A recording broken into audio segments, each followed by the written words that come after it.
I know, not me with the filter again. Good morning, pretty kitties. How you doing? I'm just drinking a little coffee here, and I was just thinking that, by the way, I haven't been on social media for a while again now, and I've been enjoying that. I have just been pouring into myself and loving myself. Well, your girl's been scrolling. Sometimes I do scroll, and I see a lot of people talk about having sleeping problems and insomnia. And I was like, maybe I could help somebody out because, excuse my hair, I just woke up. Because I had insomnia in high school. I would even say like in 11th grade and in 12th grade, and after graduation I moved to UK, and I started studying in a university there, and that was also a year I had really bad insomnia, and at a certain point I moved back. I don't know, it just, they faded away or something, I don't know. I really didn't do much, but they came back when the war started in Ukraine. And since I'm from Estonia has a history with Russian occupation, then all that fear came back. Like, that was subconscious, like, because I've always been like very logical person. I could like talk myself out of emotions. If you've seen my video, The Key to Happiness, then I tell there that I grew up in a very fearful environment as a child, so I learned how to like basically escape from a fear or suppress it. So well, I stopped feeling fear. So the nightmares came back, and yeah, also, sorry, the insomnia came back when the war in Ukraine started, but the insomnia was, like I forgot to say, the insomnia was also filled with nightmares. And since I had so many suppressed fears, and I'll get into the point of it, the suppressed fears started popping up in my dreams because I was not dealing with them in my daily life. They started visiting me during the nighttime. So it's basically like, if the fears cannot come, or like emotions cannot, in general, cannot come through the main door, it will freaking go out of the back door somehow. So for me, it was nightmares / insomnia. So yeah, at a certain point, I just started psychologically analyzing my dreams. And then I realized that they all had a similar theme, like under theme. So if the dreams could have been like, I don't know, monsters or like killings, there were like similar nuances to every dream. For example, like escaping, or trying to run away, or getting trapped, like those types of dreams. And then I realized that those symbols were actually emotions or fears, right? So unhealed traumas are already coming up as fears. And I just started taking each fear and just started looking at it. Okay, I am freaking afraid of, or like I feel trapped. Let me look at this emotion. Let me sit with this. I'm putting away my phone, just like being with myself and letting myself feel. Because with emotions, you cannot really analyze. I used to do that mistake as well, thinking that you can heal yourself through logic. Like, oh yeah, I don't have to feel it. I'm not like stuck in there anymore like I was like, as a kid. Like, it doesn't work. You have to work through emotions, which is basically just raw crying.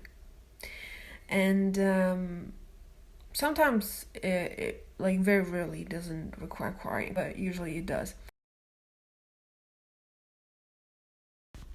And also, one thing that doesn't let people sleep. I realized that I had so much anxiety that it didn't let me sleep. And so I started dealing with the anxiety. And it turned out that you cannot sleep when you're lying to yourself. So just to protect yourself, I just started lying to myself, like, oh, this person doesn't like care about me and stuff like that, because it was easier. It was easier for me to expect the worst from people, because then I wouldn't be disappointed. Because being blindsided was, for me,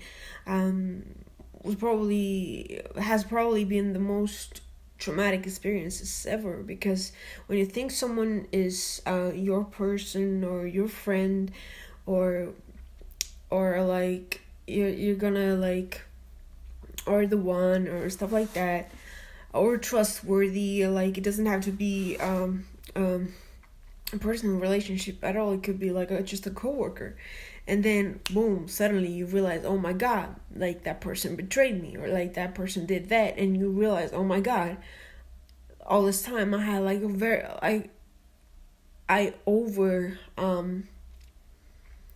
estimated our relationship. Like I loved more, or I cared more, or I should have not trusted them at all, or like they don't even fucking love me, they don't even fucking care about me, right? So I had so much similar trauma that I started expecting the worst from people, because I used to expect the best, and they sent me so many swords through my chest that I started expecting the worst. But the truth is, if you lie to yourself, whether it's to protect yourself, or it's from being naive, it will affect your sleep. Because, like people say, sleep requires peace, and if you don't have the certainty of truth within, you will always feel unsafe, out of place, insecure, when you don't have like a solid ground beneath your feet. So I realized that, like, this year I started realizing how important intuition is, because you can, like, I've learned like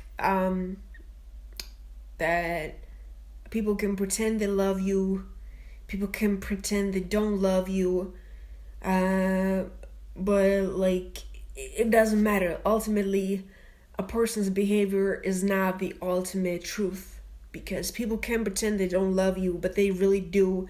And there's one group of people who do love you, who pretend they don't, and they're still not meant for you, etc. Or like there's a person who pretends they don't love you, they really love you, and they are meant for you, actually, like when the time is right? So I always thought that the truth is out there, that the universe would show me the truth at a certain point, and then before that I just felt anxiety, like what is the truth, right? Trying to externally always find out the truth. So that's why I also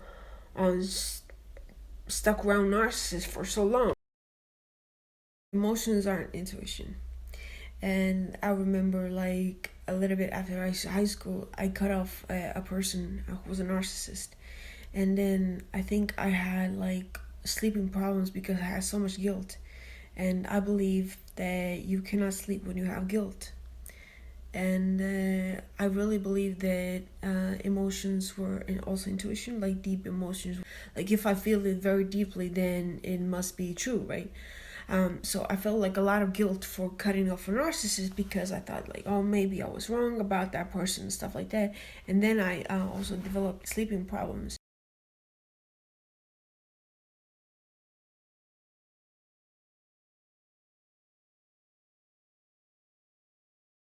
So whether you're lying to yourself, like that somebody cares about you, or you lie to yourself that somebody doesn't care about you, if you are so unsure and you put the truth out there, you will feel anxious and unsafe within yourself, and you are at the mercy of other people and circumstances. Like, it will affect your sleep, because your subconscious knows the truth. So every unhealed emotion that you have, that you're not facing, that you're running away from, whatever that is, smoking weed, working too much, drinking, partying, having sex,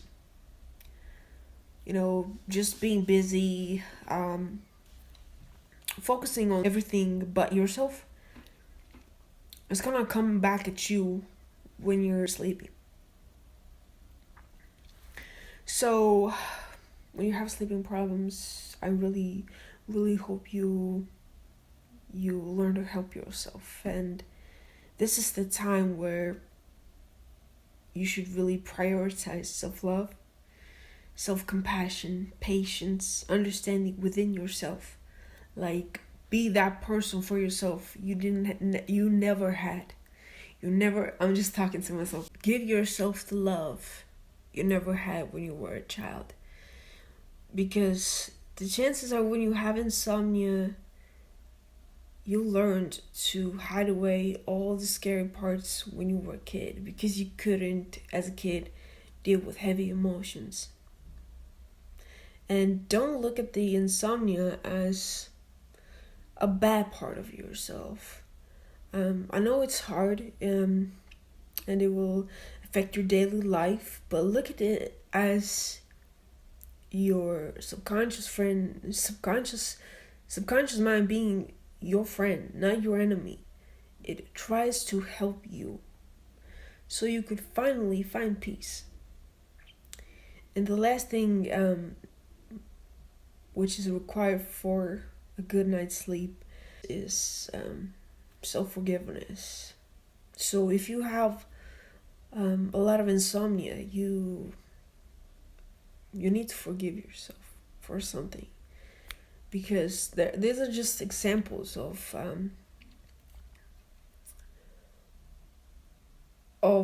things that could keep you up at night. But ultimately, it just comes back to just one same source, and it's peace. So if you have inner peace, you have made peace with yourself, made peace with your past, made peace with the people around you in your past,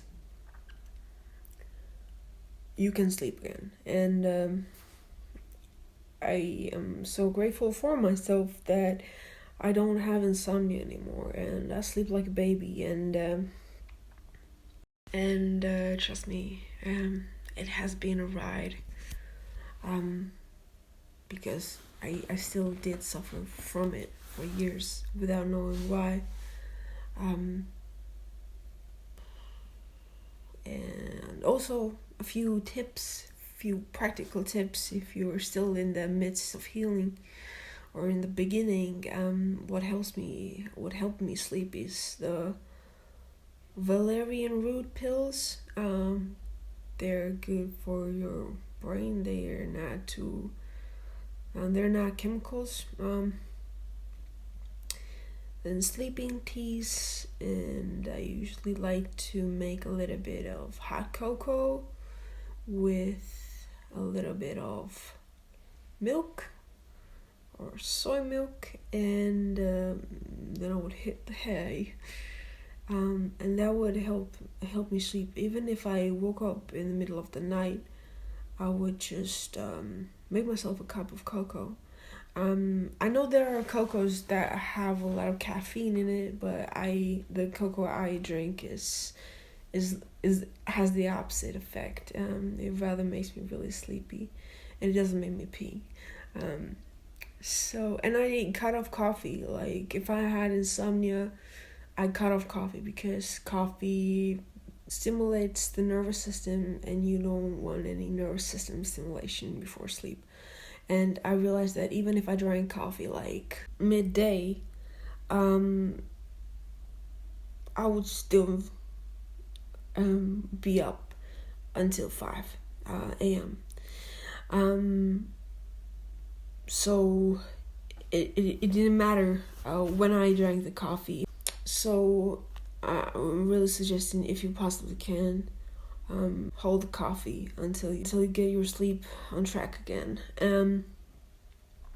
And also, if you really have to drink something that elevates you or helps you get through the day, then I recommend very strong green tea, because I love green tea. Also love coffee, but green tea helps, or whatever. There are more alternatives as well. But coffee is just like, I feel like it's like kind of all in kind of deal.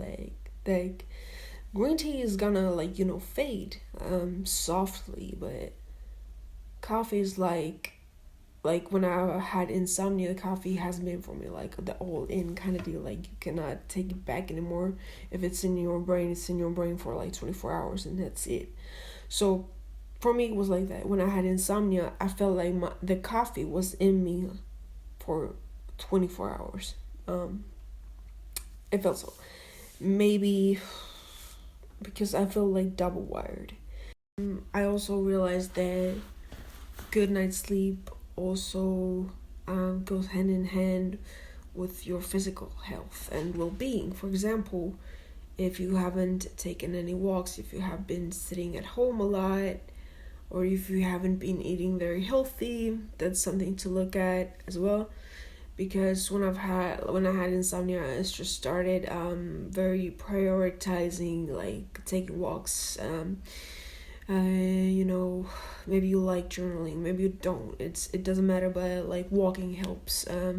For me, it's just like sometimes journaling, but I don't want anybody to read that, so I'll just burn my shit after, or I just go for a walk. If your daily habits, if they're more destructive than helpful, then that's something to look at. Maybe you're being too hard on yourself. Give yourself a break. Just see insomnia as like people see cold.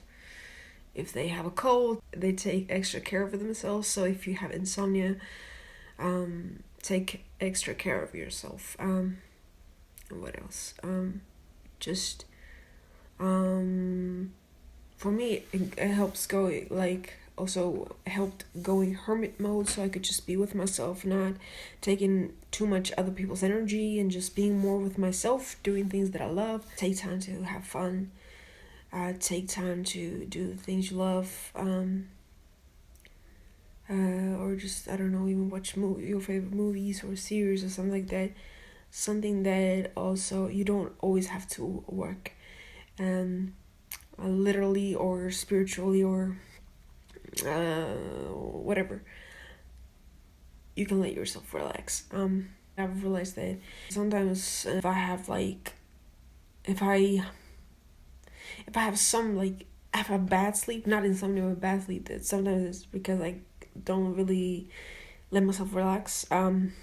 So like relaxing baths or showers every night before sleep, or a walk or a jog or something like, or hot cocoa or something that makes you really happy and looking forward to like the before bed. Because if you go to bed like with thoughts of worry and like that, it will affect your sleep. And what else? And also, I don't use full lights before bed. Like if it gets dark outside, I only have like low lights.